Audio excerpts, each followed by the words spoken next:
Assalamualaikum warahmatullahi wabarakatuh. Selamat siang mahasiswa semuanya. Gimana kabarnya hari ini?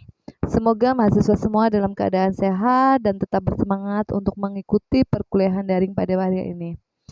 Eh, Pada mata kuliah metode statistika 2 ini atau statistika penelitian ini, pada hari ini kita akan membahas terkait bab baru, yaitu terkait regresi dan korelasi berganda. Di mana pertemuan sebelumnya kita juga sudah membahas terkait dengan regresi dan korelasi, tapi pertemuan sebelumnya itu adalah regresi dan korelasi sederhana. Untuk minggu ini, untuk pertemuan hari ini, kita akan membahas regresi dan korelasi berganda. Oke. Jadi kita harus tahu dulu apa itu regresi linear berganda. Regresi linear berganda itu adalah sebuah analisis, yaitu analisis regresi linear berganda itu digunakan untuk mengukur pengaruh antara lebih dari satu variabel prediktor, yaitu variabel bebas, terhadap variabel terikat. Jadi variabel bebas itu yang mempengaruhi variabel terikat itu lebih dari satu. Jadi dalam sebuah penelitian biasanya kan kita menentukan apa yang menjadi variabel terikat dan apa yang menjadi variabel bebas. Lah, untuk regresi linear berganda ini yang biasanya kalau sederhana itu variabel bebasnya yang mempengaruhi itu hanya satu, kalau untuk regresi berganda ini, linear berganda ini itu yang mempengaruhi variabel bebas itu lebih dari satu terhadap variabel terikatnya. Misalnya nih, hubungan antara hasil penjualan dengan harga dan daya beli. Hubungan antara rata-rata harga beras dengan jumlah penduduk, pendapatan dan jumlah uang beredar, atau hubungan antara produksi padi dengan bibit, pupuk, luas sawah dan curah hujan. Nah, dari permasalahan pertama, hubungan antara rata-rata harga beras dengan jumlah penduduk, pendapatan dan jumlah uang beredar. Ini kan berarti yang menjadi variabel terikatnya itu adalah harga beras kan. Sedangkan variabel bebasnya itu adalah jumlah penduduk, pendapatan, dan jumlah yang beredar. Maka disebut dengan regresi linear berganda. Itu contoh dari berganda. Contoh lainnya yaitu hubungan antara produksi padi dengan bibit, pupuk, luas sawah, dan curah hujan. Dari produksi padi itu sebagai variabel terikat dan sedangkan bibit, pupuk, luas sawah, dan curah hujan itu sebagai variabel bebasnya. Ini menurut dari Iqbal Hasan. Nah, pokok-pokok materi statistika 2 jadi ini berasal dari buku-buku pokok-pokok materi statistika 2 begitu ya. Terus Friedman pada tahun 1962 menyatakan bahwa keputusan seseorang untuk mengonsumsi sesuatu pada dasarnya tidak hanya dipengaruhi oleh faktor pendapatannya, tetapi juga perkiraan pendapatannya pada masa akan datang, selain faktor suku bunga, pajak, distribusi pendapat, dan lainnya. Jadi ini ada sebuah contoh yang masuk pada analisis regresi linear berganda. Oke. Lah, bentuk dari persamaan linear regresi linear berganda itu seperti apa? Lah, seperti ini. Kalau kemarin linear berganda sederhana itu Y sama dengan A plus B1X, kalau ini sudah karena variabel bebasnya lebih dari satu, maka bentuk umum atau persamaan dari regresi linear berganda itu sama dengan Y sama dengan A plus B1X1 plus B2 kali X2 sampai BK XK. Jadi banyaknya variabel bebasnya itu adalah K. Di mana Y itu adalah variabel dependent atau variabel terikatnya.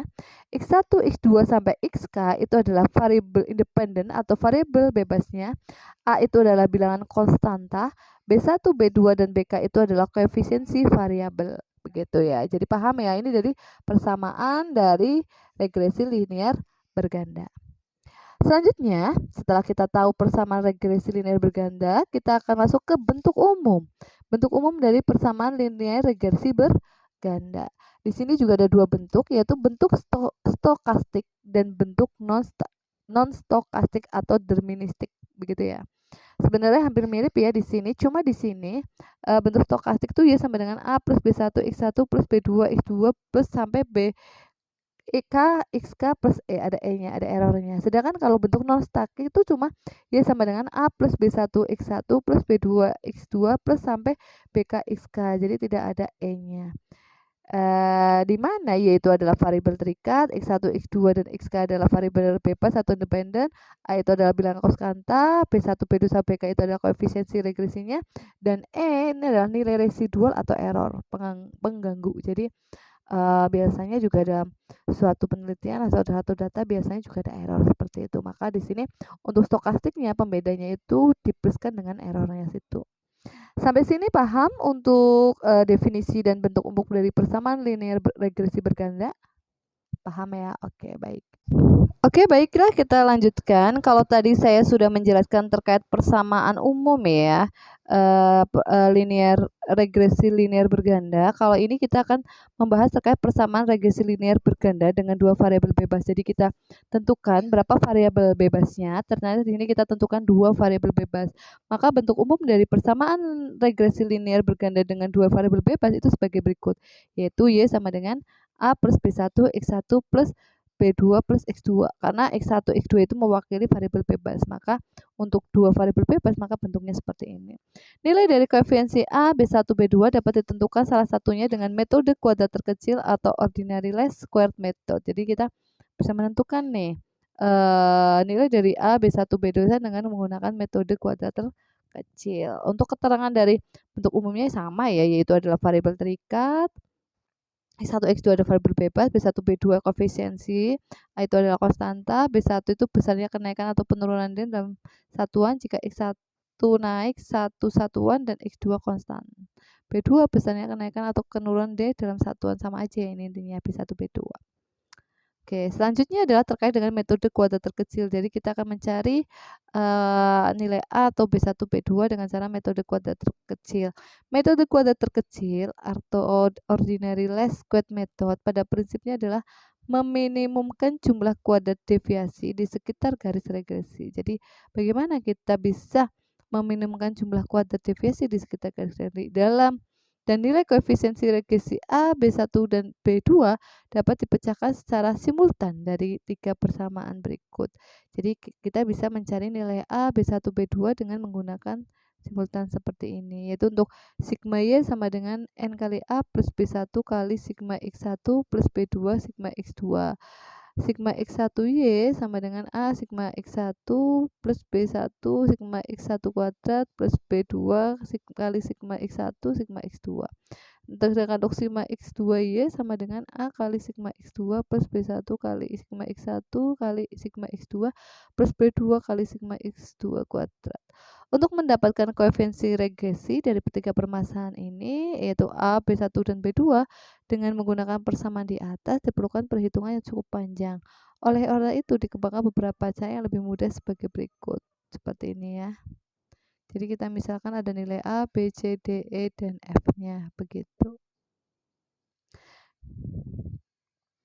Dari beberapa persamaan tersebut, nilai koefisiensi regresi dari A, B1, dan B2 dapat diperoleh dengan cara berikut ya. Dari persamaan-persamaan ini, maka kita bisa memperoleh nilai B1 dan A-nya itu adalah A kali B min CD per F, atau B2 adalah DE min AC per F, atau A koefisiensinya itu adalah sigma Y min B1 sigma X1 min B2 sigma X2 per N, seperti itu. Tinggal kalian cari aja sesuai dengan data yang diketahui, begitu.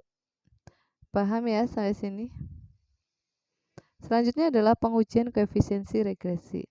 Standard error of estimate atau kesalahan buku dalam penaksiran. Kesalahan baku dalam penaksiran melihat beberapa jumlah nilai penduga yaitu B1 dan B2 dan nilai sebenarnya yaitu B1 dan B2 parameter populasi. Oleh karena nilai ini menunjukkan besarnya penyimpangan atau error, maka semakin kecil nilainya dianggap akan lebih baik.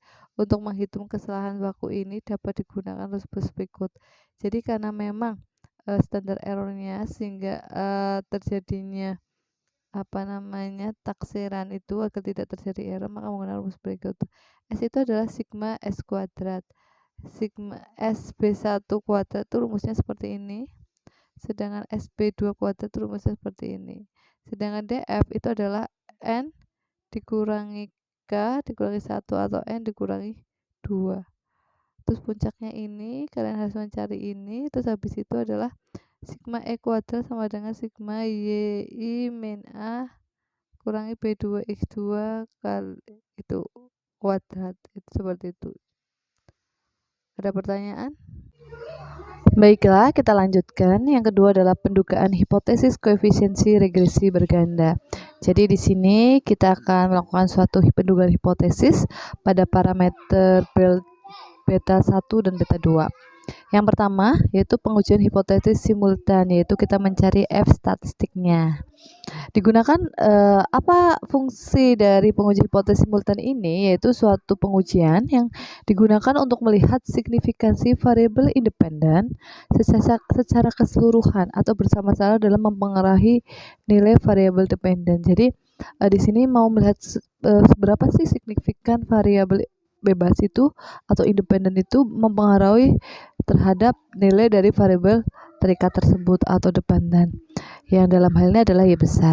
Langkah-langkah dalam pengujiannya ada berikut. Jadi langkah-langkah dalam pengujian hipotesis simultan atau F statistik yang pertama adalah menentukan formulasi hipotesisnya. Jadi seperti biasa, otomatis kita harus menentukan dulu hipotesisnya itu apa. Hipotesis itu terdiri dari dua hal, yaitu H0 dan HA, di mana H0 itu adalah beta 1, beta 2 sampai BK, di mana sama dengan 0 ya. Jadi variabel bebasnya itu sebenarnya mempengaruhi itu adalah 0 atau X1 dan X2 secara bersama-sama tidak mempengaruhi yaitu. Jadi beta 1, beta 2 sampai BK sama dengan 0. Itu intinya adalah variabel bebasnya itu tidak berpengaruh terhadap variabel terikatnya atau terhadap Y-nya.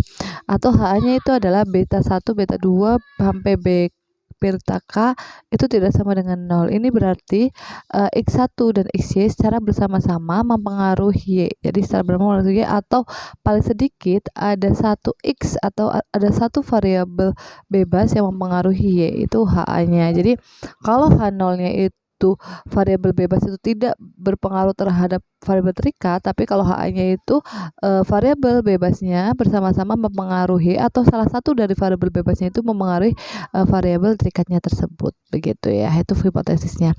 Terus selanjutnya yang kedua, setelah menentukan hipotesis kita menentukan taraf nyata dan nilai F-nya, yaitu taraf nyata alfa dan nilai F tabel tentukan dengan derajat kebebasannya. Jadi kalau kita ingin mencari F tabel, otomatis kita harus menentukan taraf nyatanya dulu gitu. F1 itu adalah K-1 dan F2 adalah N-K. Itu yang perlu kalian kalian ketahui. Jadi nanti pada saat kalian mencari F tabelnya itu kan diperlukan V1 sama V2, di mana V1 itu adalah K dikurangi 1. K itu adalah banyaknya variabel bebasnya, terus V2-nya itu N dikurangi K. N itu adalah banyaknya populasi dikurangi banyaknya variabel bebasnya K gitu.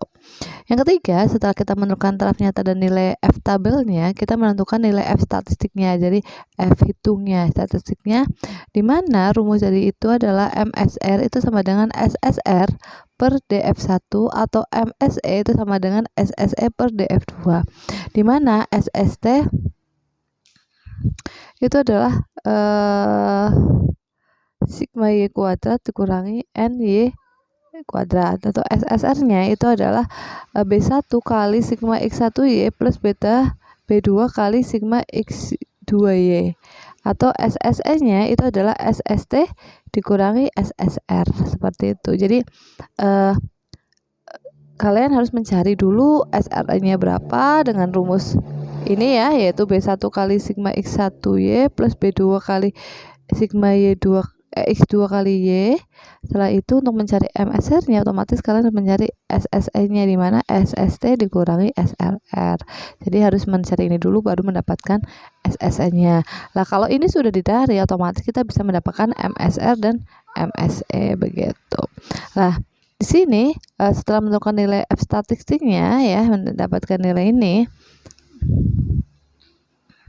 menentukan kriteria pengujiannya. Jadi kita harus menentukan kriterianya dulu antara F statistik dan F tabel. Jadi pada saat F statistiknya kurang dari sama dengan F tabel, maka H0 itu tidak dapat ditolak. Ya, berarti tidak ada pengaruh ya dari variabel bebas ke variabel terikat, atau H0-nya itu diterima. Terus kalau F statiknya itu lebih besar daripada F tabel, maka H0-nya itu ditolak atau HA-nya diterima. Atau signifikan lebih besar sama dengan A, H0 tidak dapat tolak, dan signifikan kurang dari A, H0 ditolak. Seperti itu. Ini juga bisa kalau kita mencari signifikannya. Gitu. Terus membuat kesimpulan dari kriteria ini kan otomatis kita mendapatkan nilai F tabel dan F startnya dari tahap kedua dan ketiga ya. Maka setelah ini kita tahu nih H0 atau HA-nya itu H0-nya ditolak atau H0-nya itu tidak dapat ditolak. Maka setelah itu berarti simpulkan apakah H0 itu tidak dapat ditolak atau ditolak. Baru kalian buatkan kesimpulan sesuai dengan permasalahan yang sedang kalian analisis seperti itu.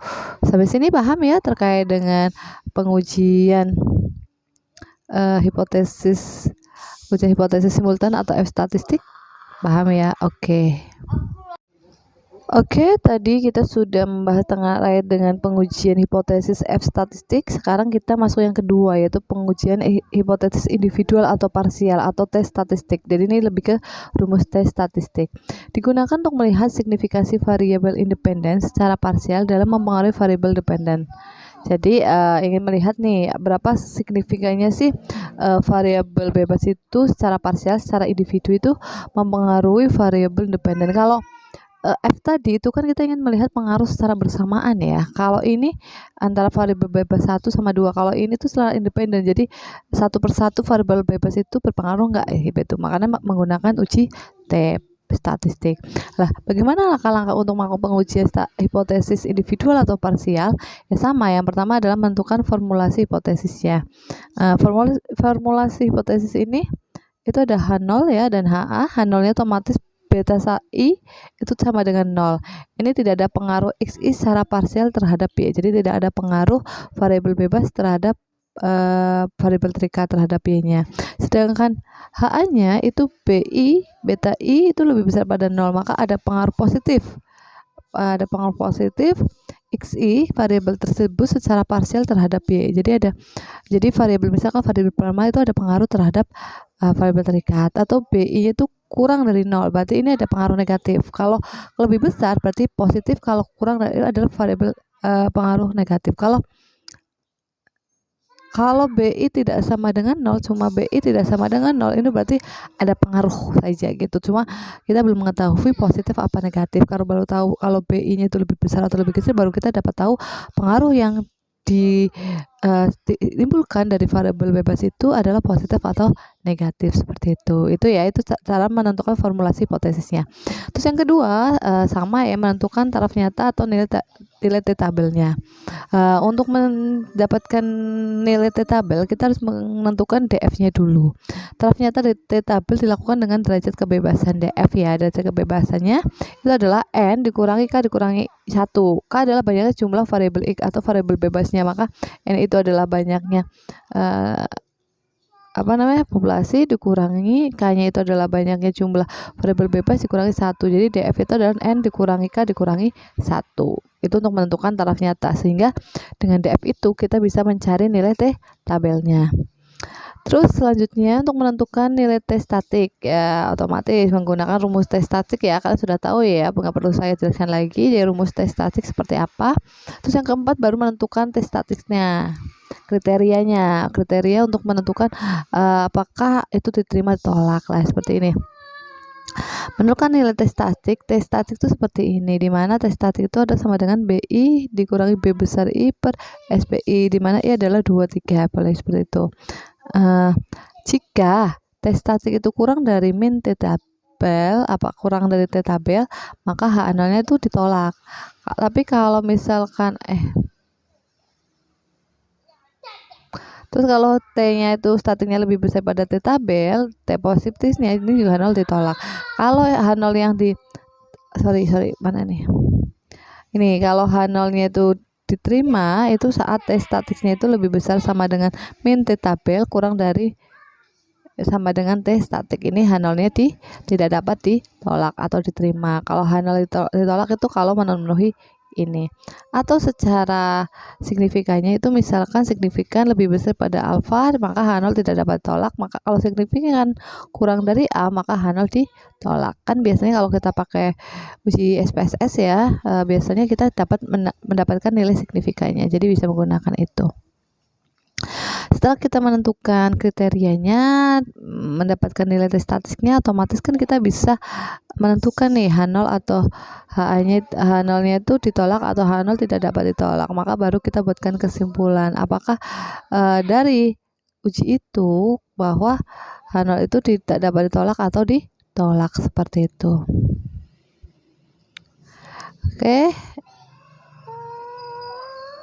Oke, selanjutnya kita masuk ke, kalau tadi regresi, ini masuk ke korelasi linear berganda ya. Korelasi linear berganda merupakan alat ukur mengenai hubungan yang terjadi antara variabel terikat, yaitu variabel Y, dan dua atau lebih variabel bebas X1, X2, sampai Xk. Analisis korelasinya menggunakan 3 koefisiensi korelasi, yaitu koefisien determinan berganda, koefisien korelasi berganda, dan koefisiensi korelasi parsial. Jadi ada 3 ya, analisis korelasi untuk menentukan koefisiensi korelasinya. Yang pertama adalah koefisien determinan berganda atau R2-nya. Untuk menentukan koefisien determinan berganda R2-nya itu dilambangkan dengan R2, merupakan ukuran kesesuaian garis regresi linear berganda terhadap suatu data. Begitu. Jadi untuk melihat apakah ukuran adalah ada kesesuaian antara garis regresi linear berganda terhadap suatu data.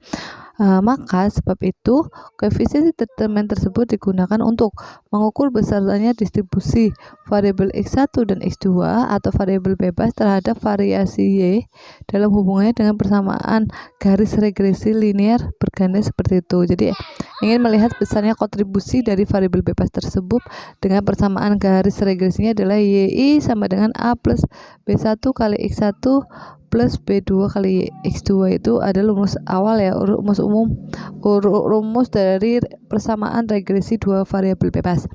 Menentukan apakah garis regresi linear berganda Y terhadap X1 dan X2 itu sudah cocok untuk dipakai sebagai pendekatan hubungan linear antar variabel berdasarkan hasil observasinya, begitu. Itu digunakan seperti itu. Nilai koefisien determinan berganda terletak antara 0 dan 1. Jadi kalau kita mencari nilai R2 atau koefisien determinan berganda itu harus nilainya di antara 0 dan 1. Jadi tidak boleh lebih dari 1, tidak kurang dari 0, berarti harus positif, atau R2 lebih besar sama dengan 0, lebih kecil daripada 1. Koefisien determinan berganda dirumuskan seperti ini. Jadi untuk mencari koefisiensi determinan berganda itu R2 sama dengan B1 sigma X1 kali Y plus B2 sigma X2 kali Y per sigma Y kuadrat, seperti itu. Ini rumusnya. Jadi kalian kalau ingin mencari koefisien determinan berganda itu rumusnya itu. Selanjutnya koefisiensi korelasi berganda, itu simbolnya adalah R. Kalau tadi koefisiensi determinan berganda, kalau ini koefisiensi korelasi. Kalau tadi determinan ini korelasi ya, ganda. Simbolnya adalah R besar. Koefisiensi korelasi berganda disimbolkan dengan RY12, merupakan ukuran keratan hubungan antara variabel terikat dan semua variabel bebas secara bersama-sama. Jadi untuk melihat adanya keratan hubungan antara variabel variabel terikat dengan semua variabel bebas, maka ditulis dengan RY12. Jadi bagaimana nih hubungan yang erat antara variabel terikat dengan semua variabel bebas, maka disimbolkan dengan seperti ini dengan rumus akar dari B1 sigma X1 kali Y plus B2 kali sigma X2Y per sigma Y kuadrat. Makanya kenapa disimbolkan dengan R sedangkan itu adalah R kuadrat, kalau determinal itu R2 atau R kuadrat, itu karena untuk mendapatkan koefisien korelasi itu tinggal rumus dari koefisiensi determinan itu tinggal diakarkan, begitu. Terus yang ketiga koefisiensi korelasi parsial, itu R kecil. Jadi bagaimana kita mencari nilai koefisiensi korelasi parsialnya, R kecilnya, merupakan suatu koefisiensi korelasi antara dua variabel jika variabel lainnya konstan. Pada umumnya melibatkan lebih dari dua variabel. Sebelum menghitung koefisiensi korelasi parsial, dilakukan terlebih dahulu perhitungan koefisiensi korelasi sederhana, yaitu seperti ini. Jadi kita harus mencari dulu nih koefisiensi korelasi parsial dari setiap variabel. Jadi kalau untuk RY1 ini berarti kan variabel bebasnya itu adalah variabel bebas yang pertama terhadap variabel terikat Y. Rumusnya seperti ini. Sedangkan untuk RY2 itu adalah pengaruh atau korelasi antara variabel bebas yang kedua terhadap variabel terikat. Kalau yang ini RY2 212 itu adalah korelasi atau korelasi bersama-sama ya antara variabel bebas 1, 2 terhadap variabel terikat Y, seperti itu. Maka rumusnya ini. Nah, bisa dibedakan ya seperti itu ya. Oke, rumusnya seperti itu. Kalau ini rumus RY satunya adalah N kali sigma Y kali X1 min sigma Y sigma X1 per akar dari N sigma Y kuadrat min dalam kurung sigma Y kuadrat kali N kali sigma X kuadrat min sigma X1 dalam kurung kuadrat. Sedangkan untuk RY2 ini sama rumusnya, cuma disesuaikan aja X1-nya diganti dengan X2. Kalau RY12 itu tidak menggunakan nilai Y, tapi langsung menggunakan variabel bebas 1 dengan variabel bebas 2, yaitu X1 dan X2 untuk menggantikan Y-nya, seperti itu. Rumusnya sama. Ini ya koefisien korelasi parsial antara Y dan X1 apabila X2-nya konstan. Jadi kalau misalkan kita akan mencari koefisien korelasi parsial jika X2-nya atau variabel bebas yang kedua itu konstan, jadi hanya antara Y dengan X1 atau antara variabel terikat dan variabel bebas yang pertama. Maka rumusnya adalah RY12 seperti ini, yaitu RY1 dikurangi RY2 kali R12 per akar 1 dikurangi RY2 kuadrat kali 1 min R12 kuadrat. Ini rumusnya seperti ini. Sedangkan kalau koefisien korelasi parsial antara Y dengan X2 di mana X1 itu konstan, ya rumusnya seperti ini. Jadi tinggal disesuaikan rumus ini dengan ini. Jadi RY-nya menjadi RY2 dulu. Di sini pun menjadi RY21. Sedangkan kalau koefisien korelasi parsial antara X1 dan X2 apabila Y-nya konstan, jadi variabel terikatnya yang konstan, maka seperti ini R1Y, yaitu R1Y dikurangi RY1 RY2 per akar 1 min RY1 kuadrat kali 1 min RY2 kuadrat, seperti itu. Oke, sampai sini paham ya? Oke, kalau ditanyakan bisa disampaikan.